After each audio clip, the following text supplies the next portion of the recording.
J'aime Nohan avec une sorte de tendresse comme un être qui m'a toujours été solitaire, calmant et fortifiant. À Nohan, dans le Berry, il existe un lieu incontournable. C'est la maison dans laquelle George Sand a longtemps vécu. C'est là, dans cette propriété, qu'elle écrivit plusieurs de ses œuvres majeures telles que La mare au diable ou La petite fadette. C'est là qu'elle avait aussi l'habitude de recevoir ses amis, compositeurs et écrivains comme elle.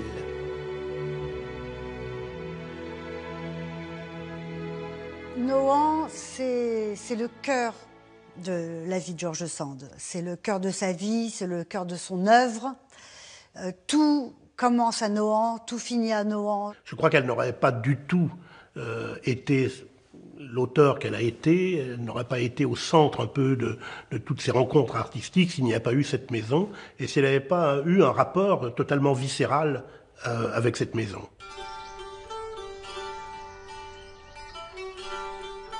C'est en 1808 que la petite Aurore, future George Sand, franchit pour la première fois les grilles de Nohan. C'est la fin d'un épouvantable voyage depuis Madrid où son père occupait la charge d'aide de camp du prince Murat. Bien carassée de fatigue, la fillette s'émerveille en découvrant le domaine de sa grand-mère paternelle, Marie-Aurore Dupin.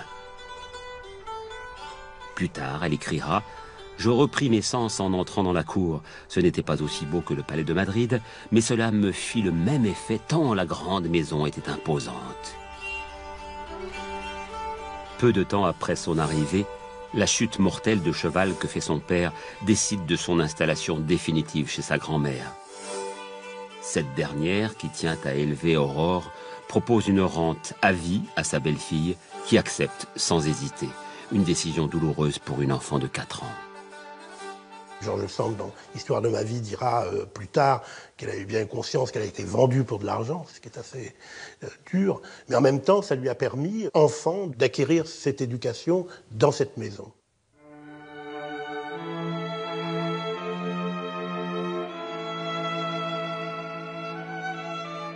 Sous l'autorité de sa grand-mère, femme de grande culture, la jeune Aurore est confiée aux bons soins d'un précepteur, François Deschartres. L'homme est un puits de science. Il donne à la fillette une éducation peu orthodoxe. Comme c'était un homme très particulier, c'était un personnage très spécial. Il avait été abbé, il est devenu maire, il était savant, il était médecin, il était fou d'astronomie, de littérature, de philosophie. Donc il lui a ouvert l'esprit à des milliers de choses. Mais il y a un autre aspect de l'éducation de George Sand qui est celle qu'elle se donne à elle-même. Quand elle pousse la petite porte qui sépare la cour de la ferme, l'immense ferme du domaine et la maison, elle va être en plein, je dirais, en prise directe avec la vie. La petite Aurore se passionne pour la vie campagnarde.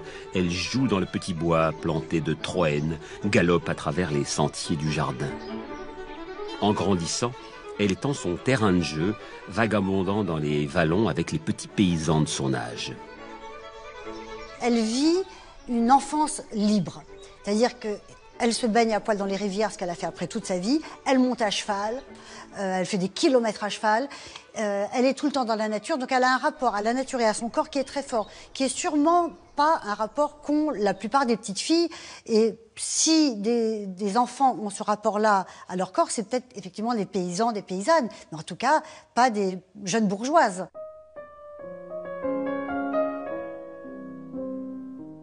À la mort de sa grand-mère en 1821, Aurore a 17 ans. Elle hérite du domaine de son enfance.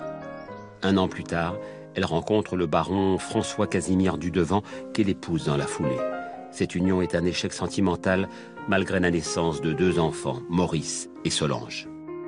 Elle va se rendre compte très concrètement ce qu'est une femme mariée à cette époque-là, c'est-à-dire qu'elle appartient entièrement à son mari et surtout tous les biens qu'elle possède appartiennent désormais au baron.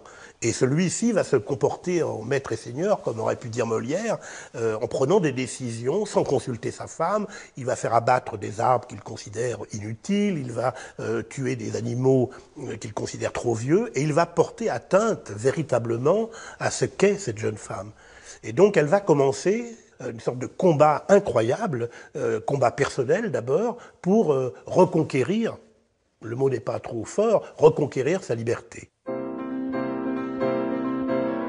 Aurore obtient de son mari l'autorisation de quitter Nohant et d'aller vivre à Paris. En 1830, elle rencontre Jules Sandeau et commence sa carrière d'écrivain. Ensemble, ils écrivent plusieurs romans. En 1832, elle écrit seule Indiana, qu'elle signe du pseudonyme masculin George Sand pour être publiée. La romancière, qui trouve avec la vente de ses livres une indispensable indépendance financière, met en scène l'amour, s'interrogeant au passage sur l'utilité du mariage. Avec Lélia, paru en 1833, elle parle pour la première fois d'amour physique. Lélia va faire scandale, bien évidemment, mais c'est le livre qui va mettre George Sand sur le devant de la scène littéraire et qui va immédiatement l'imposer. Dans un milieu déjà terriblement machiste, parce que le milieu littéraire, ce ne sont que des hommes, et là, subitement, il y a une sorte de météore féminine qui arrive et qui s'impose. J'avais près de lui une sorte d'avidité étrange et délirante qui ne pouvait être assouvie par aucune étreinte charnelle. Je me sentais la poitrine dévorée d'un feu inextinguible, et ses baisers n'y versaient aucun soulagement. Le désir, chez moi, était une ardeur de l'âme qui paralysait la puissance des sens avant de l'avoir éveillée. Elle crée quand même des personnages féminins qui étaient très subversifs à l'époque. Un livre comme Lélia, les femmes le lisaient en cachette, La maîtresse de la maison l'achetait, Le passé à la nounou qui se le faisait piquer par la cuisinière. C'est des bouquins qui traversaient toutes les couches sociales, en cachette, et c'était des livres qui disaient aux femmes, vous pouvez être libre, vous pouvez divorcer, vous n'êtes pas obligé d'être bobonne à la maison à s'occuper des enfants et à faire servante pour votre mari. Ce qui était vraiment très très très gonflé à l'époque. Il est évident, et tout le monde le sait maintenant, que George Sand, dans son œuvre littéraire, était à l'avant-garde. Elle était tout à fait, comme vous dites, à l'avant-garde. Elle était surtout une personne qui voyait en avant. Et si elle est beaucoup aimée, même maintenant, c'est que les femmes commencent à comprendre quel service elle leur a rendu. George Sand a 32 ans. Le temps de retrouver Nohant est enfin venu pour elle. Après le procès qu'il a opposé durant de longs mois à son mari, elle obtient le divorce et la restitution de sa maison. Georges savoure sa victoire. Quand elle revient à Nohant, elle le revient en conquérante. C'est la femme libre qui revient à Nohant, elle retrouve ses enfants, elle reprend possession de sa maison et elle a des lignes magnifiques où elle dit qu'elle monte en courant les escaliers avec une bougie. On a l'impression qu'elle reprend physiquement possession de sa maison. Elle va s'installer au rez-de-chaussée de la maison. Elle va, investir un petit boudoir dans les années 30 où elle va énormément écrire. Et elle installe les enfants dans la chambre contiguë à ce boudoir. Et donc, elle a la posture très contemporaine, très moderne d'une femme qui travaille tout en surveillant ses enfants, ce qui était à l'époque déjà inconcevable.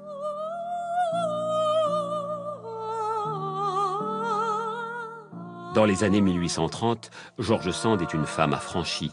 Elle porte le pantalon et fume le cigare. Une femme indépendante qui n'hésite pas à suivre les élans de son cœur au mépris des qu'en dira-t-on. Elle a des aventures avec des hommes, elle tombe amoureuse d'une femme, est-ce qu'elles ont une vraie histoire ou pas? Peu importe. Mais enfin bon, elle est tout le temps complètement en phase avec ses désirs, avec ce qu'elle ressent, avec ses émotions. Et voilà, quand on est une femme aussi libre, aussi forte, aussi indépendante intellectuellement et amoureusement, bah évidemment, il y a toujours plein de gens que ça énerve.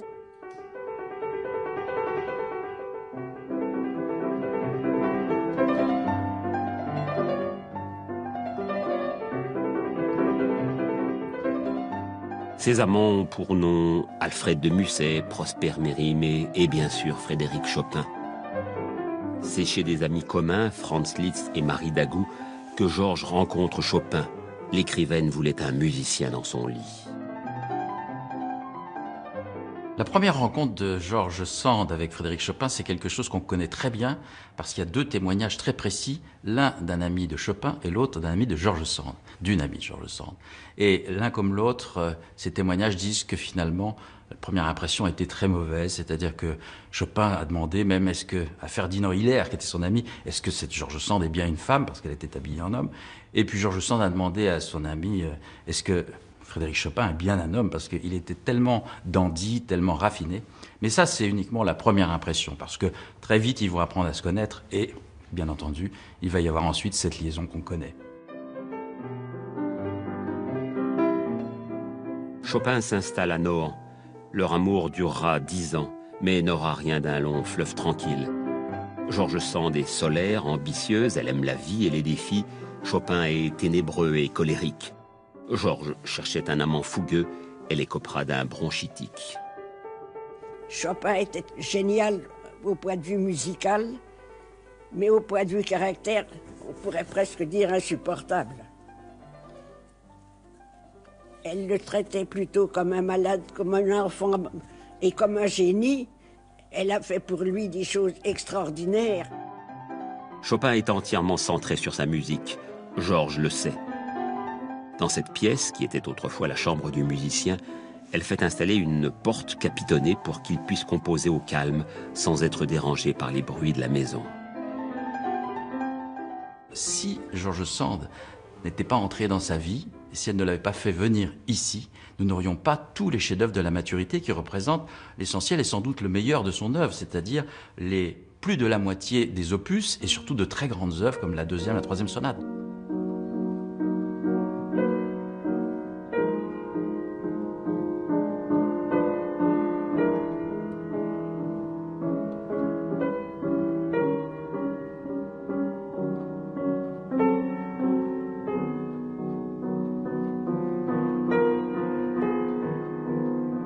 Dans les années 1830, Nohant devient un salon de pensée où l'on fume, disserte et se distrait. Plus qu'un refuge artistique et littéraire, la maison est un oasis de liberté pour tous les esprits contestataires de l'époque. Balzac, Flaubert, Dumas ou encore Tourguenieff y font des séjours réguliers. Personne ne résiste au charme de Nohant et de la maîtresse de maison. George Sand, par sa personnalité, va réussir à faire ici une sorte de cénacle joyeux, inventif. J'ai tendance à dire une sorte de centre culturel de rencontre avant l'heure, et où la maison va être au service de tous ces artistes, qu'ils soient musiciens, peintres, écrivains. Ils vont venir ici comme un ressourcement. Delacroix viendra plusieurs fois à Nohant où il dispose d'un atelier et donne des leçons au fils de George Sand, Maurice. Delacroix dira « Le lieu est très agréable et les hôtes on ne peut plus aimables pour me plaire. Par instant, il vous arrive par la fenêtre entr'ouverte sur le jardin des bouffées de la musique de Chopin qui travaille de son côté. Cela se mêle au chant des rossignols et à l'odeur des rosiers. » Un soir, il y a un dîner avec Delacroix. Et c'est lors de ce dîner que George Sand a entendu parler pour la première fois, Chopin et Delacroix, de comment on rend la couleur en musique et comment on la rend en peinture. Et c'est ce qui a donné naissance à ce très beau texte qui s'appelle La Note bleue, dans lequel elle raconte cette histoire et où finalement on comprend que la recherche de Delacroix sur la manière de juxtaposer des couleurs qui en principe ne s'accordent pas entre elles est la même que celle de Chopin qui essaye dans sa musique et réussit fort bien, c'est un des charmes de sa musique d'ailleurs, à faire juxtaposer dans une même pièce des tonalités qui en principe ne devraient pas aller ensemble.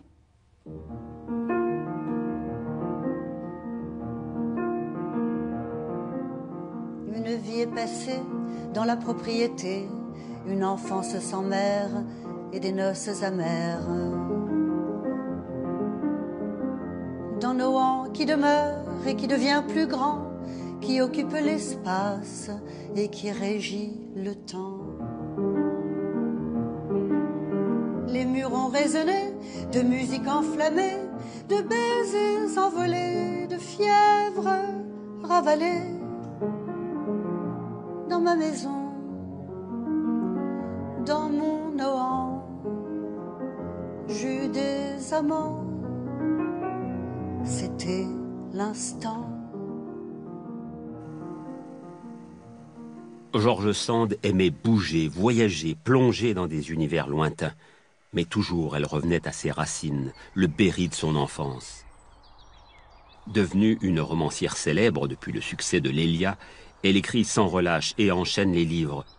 Sa production à Nohant est considérable. Dans les années 1840, elle publie plus de 20 romans et nouvelles. Elle-même se dénommait ouvrière de la plume, ça veut bien dire ce que ça veut dire, c'est-à-dire qu'elle écrivait pour gagner sa vie. Donc elle était en permanence la plume à la main sur le papier. Elle écrit pour faire tourner la baraque, elle écrit parce qu'il faut payer les choses pour son fils Maurice, pour Solange, elle donne de l'argent aux paysans du coin, elle travaille aussi pour faire bouillir la marmite. George Sand puise son inspiration dans la campagne du Berry.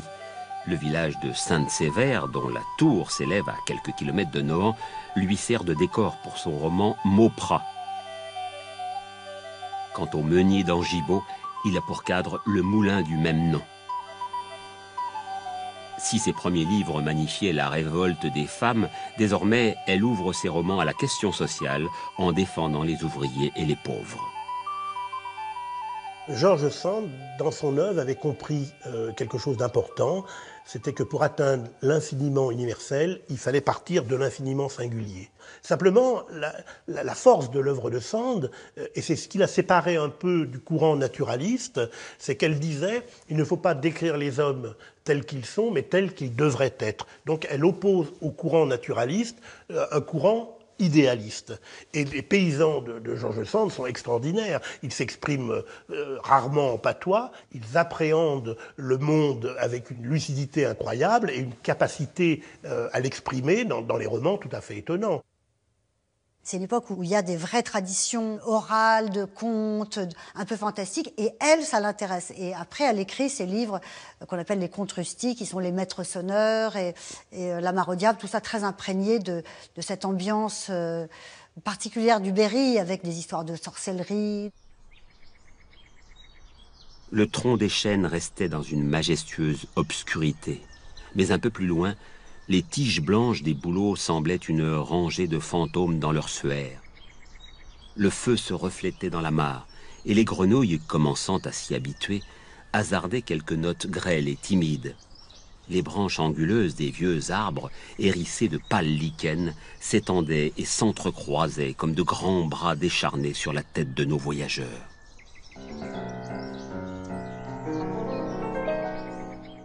En 1847, l'ambiance se dégrade dans la maison. Solange, la fille de George Sand, épouse le sculpteur Auguste Clésinger. Artiste à la mode mais criblé de dettes, Clésinger demande à George Sand d'hypothéquer Nohant. Pas question, lui répond la romancière. Furieuse, elle met à la porte Solange et Clésinger. Un an plus tard, George Sand est à Paris, prenant fait et cause pour la Seconde République aux côtés de son ami Ledru-Rollin, alors membre du gouvernement provisoire. Après avoir créé un journal, La Cause du Peuple, elle participe à la rédaction des Bulletins de la République et publie plusieurs pamphlets destinés à toutes les couches de la société. Pour elle, il n'y a pas de lutte de classe. Elle a la conception de ce qu'elle appelait le peuple uni. C'est-à-dire qu'à partir du moment où il y a une bonne intention de part et d'autre, tout le monde peut s'entendre. Et on peut s'entendre sur l'utopie d'un monde meilleur au service de l'homme.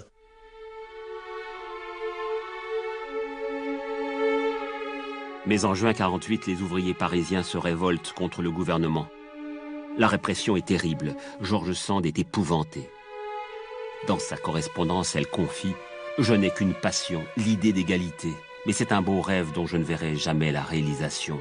J'ai voué ma vie à cette idée et je sais bien qu'elle est mon bourreau. » De retour à Nohant, George Sand se laisse distraire par son entourage. Son fils Maurice et ses amis ont créé un théâtre fabriquant des décors avec des paravents, des meubles et du papier de couleur. Georges invente des scénarios, improvise des dialogues, chacun choisit le rôle qu'il préfère. La jeune servante Marie Caillot leur donne parfois la réplique.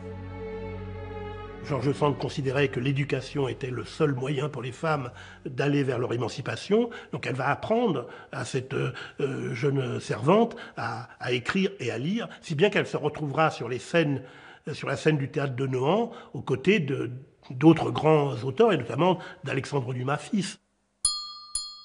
À la fin des années 1840, les représentations se font rares, faute d'acteurs. Maurice décide alors d'en fabriquer. Le théâtre de marionnettes était né. Elle n'a pas voulu créer un théâtre. Le théâtre s'est créé tout seul. Chopin était au piano, il y avait Maurice, son fils, et son copain Lambert qui ont pris des bûches, qui ont mis des torchons, qui ont commencé à faire un peu les cons derrière une chaise sur laquelle ils avaient mis un carton et un torchon. Ils ont commencé à improviser des trucs avec Chopin qui jouait. Et tout à coup, le théâtre a commencé à exister. Et puis tout le monde a commencé à rire, à trouver ça amusant. Et au fil des années, ils ont fait des vraies marionnettes. Elle a cousu les costumes. Ils se sont pris au jeu de ce théâtre. George Sand s'amuse tellement que Nohant devient un théâtre d'essai pour les pièces qu'elle propose au théâtre parisien. Dans une lettre à la cantatrice Pauline Viardot, elle confie « Mon encrier n'est plus une fontaine de romans, c'est une citerne de pièces de théâtre. » En 1852, George Sand fait construire un atelier pour son fils Maurice au 2e étage de la maison. Il y installe ses collections, ses études, des gravures, des plâtres. Il y a aussi les coquillages et les coraux rapportés de ses voyages avec sa mère, un bric-à-brac étonnant qui témoigne de l'immense curiosité d'esprit de George Sand et de son fils. Pour moi, la vie à Nohant se résume en une phrase qu'elle lançait quand les gens arrivaient. Elle disait « Soyons artistes ». Et George Sand était artiste du matin au soir. Mais être artiste, ça peut être aussi faire des confitures et s'occuper de ses enfants. C'est-à-dire que c'est une femme artiste. Et je pense que c'est ça la grande différence. C'est-à-dire que je pense qu'elle a mis de l'invention, de la générosité, de la création, de l'humour aussi, parce qu'elle était drôle dans tout ce qu'elle faisait. Donc c'est aussi s'occuper des enfants et de la cuisine et des confitures et des plantes. Tout était important. La cinquantaine venue, George Sand, qui n'a rien perdu de sa vitalité, prend pour amant Alexandre Manceau, un ami de son fils. Mais Maurice voit d'un très mauvais œil cette liaison et impose à Manceau de quitter Nohant. À la stupéfaction générale, Georges quitte à son tour Nohant pour s'installer à Gargilès avec Manceau. À l'époque, avoir une histoire d'amour avec un homme à plus de 50 ans, mais ça n'existe pas, quoi. C'est incroyable. Et lui, il est graveur et elle écrit des choses très très belles sur lui. C'est une grande et très belle histoire d'amour qu'elle vit. George Sand s'est éloigné de Nohant mais n'a pas coupé les amarres.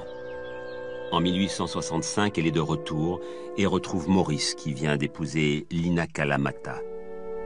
Elle est adorable, confie Georges à un ami. Bientôt, 2 petites filles courent dans la maison. Georges leur enseigne la lecture, l'écriture et l'histoire. Dans une lettre à Flaubert, elle écrit « Mon Dieu que la vie est bonne quand tout ce qu'on aime est vivant et grouillant. » Au début de l'année 1876, George Sand commence un nouveau roman, mais elle s'éteint quelques mois plus tard à l'âge de 72 ans. Avant de mourir, elle murmure un dernier souhait pour Nohant, « Laissez verdure ». Le jour de son enterrement, Flaubert en sanglots suit son cercueil jusqu'au petit cimetière familial. Une foule de berrichons marmonne des prières, il pleut à verse. Certains diront que le ciel, lui aussi, essuia quelques larmes. Ce dont on a besoin de se souvenir de George Sand, c'est l'engagement. Femme généreuse, d'engagement et d'un optimisme à toute épreuve. Si un jour vous allez mal, vous avez moral à zéro, il faut lire George Sand parce que c'est elle qui nous remet dans ce qu'elle appelait le chemin qui monte. Ça fait du bien. Ça fait du bien quand on la rencontre parce qu'elle a un regard tellement vaste sur plein de choses et tellement curieux et tellement beau qu'on a envie de la garder comme copine. J'aime savoir que Nohant me survivra pourtant, que les fantômes d'antan y flotteront un temps. Avant que tout s'efface, les amours, les amants, et que la vie ne passe de Nohant au néant.